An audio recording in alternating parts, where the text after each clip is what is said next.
As Matty told, I will talk about role and perception of municipal energy advisors. It's part of our project, which is about implementation of energy efficiency measures in Swedish detached houses. Before I go to the actual presentation, I will ask you to fill in a questionnaire that I put in your table, and that's linked to our research. I will be very grateful if you can fill in and give it back to me. Our project has 5 different objectives. The first one, we already finished our study.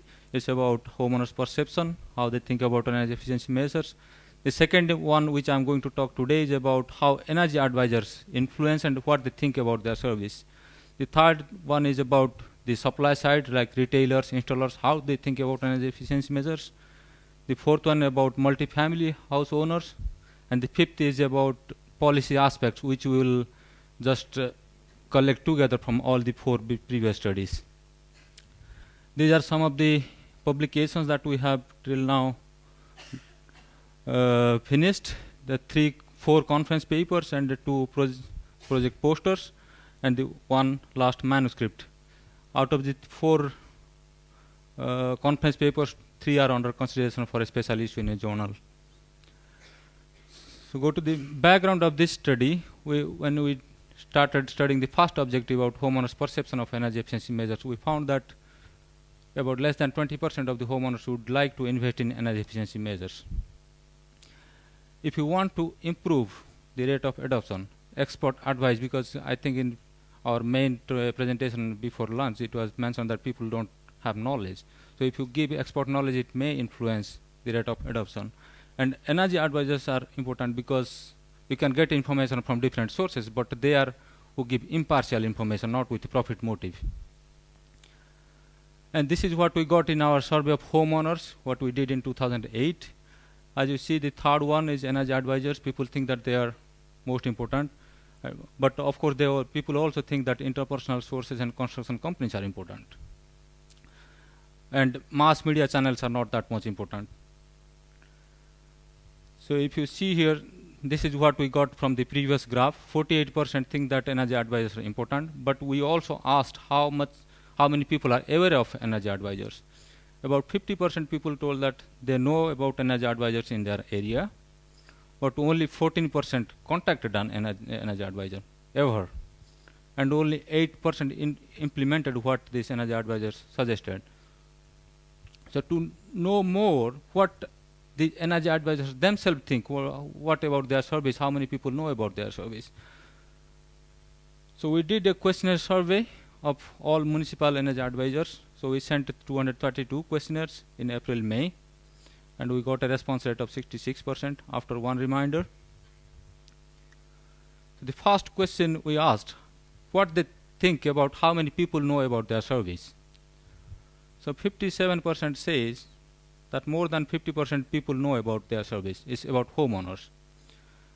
And when we ask this same question to homeowners, how they think, what are the energy advisors located in their area or not, the same type of response we got, that 50% people say they know about energy advisors. Energy advisors also think the same way, that 50% people know about their service. And about 73% energy advisors reported that less than 5 people contact them per day, and it includes homeowners, and most of them are actually homeowners, not other type of people. And people mainly contact by phone. Then we want, since only 50% people know about energy advisors, we ask the energy advisor, how do you think your service can be improved, or more people will know about you? They say that we should have more mass media advertisement. Another interesting thing, they mentioned that they should go to different organizations and give presentations, and also internet advertisement and more open house meetings, like public gathering, maybe once in a month or somewhere, so people can come and talk to them. Then we ask why people come to the energy advisor, to know what.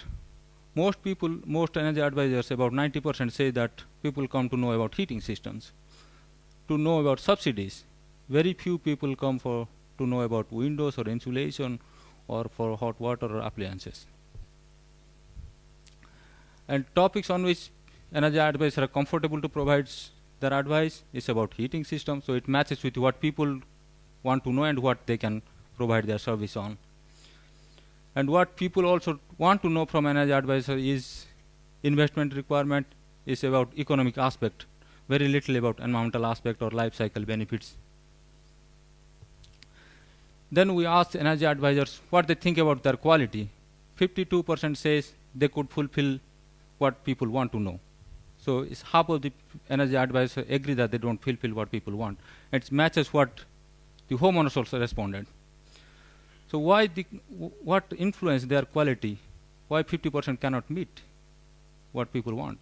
There are two things what could influence: working condition and their personal characteristics. So we asked them a number of questions whether they agree or not. 81% says they are satisfied with their job. They get support from Anakim Indigetan, regional energy agencies, and they say they have full job independence. But as you go down, they say they don't have enough financial resources, they don't have a clear job description, their workload is very high. And the last question is important for some other reason I put it here. The 29% say they are often contacted by other energy advisors.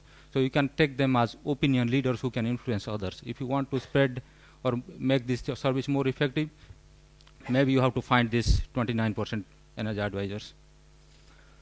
About the personal characteristics, first is education. People who are educated in technology, they are more likely to, they think that they are fulfilling service what people want, but not people who are natural science educated. If people have more past work experience in energy and environmental field, they are more likely to fulfill people's expectation. They have more experience as energy advisor, they are more likely to fulfill people's expectation. Employment. Energy advisors work sometimes full-time, some of them work part-time, some of them work in part-time in own municipality, some in other companies. If they are working in full-time, then they are more likely to fulfill the expectation. If they are working part-time in own municipality, then they are not. Perhaps it's too much work divided, they don't know what to do. It's maybe linked to the unclear job description. Then gender, male are more likely to fulfill the expectation. So we asked energy advisors what they think, how can they improve their service. Mostly people say, the energy advisors say is more technical training, economic support, then standardized recruitment process.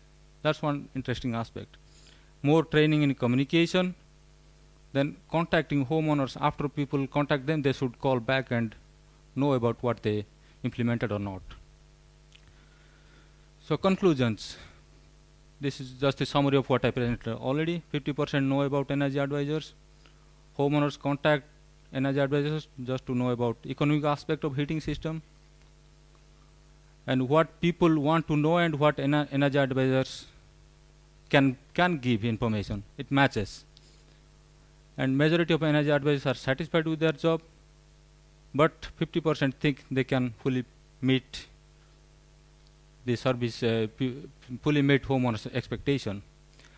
And energy advisors who are more likely to think they meet homeowners' expectation are full-time energy advisors who have technical education, past experience in energy and environmental field, more years of experience, and who are male. It's also controversial if you can discuss.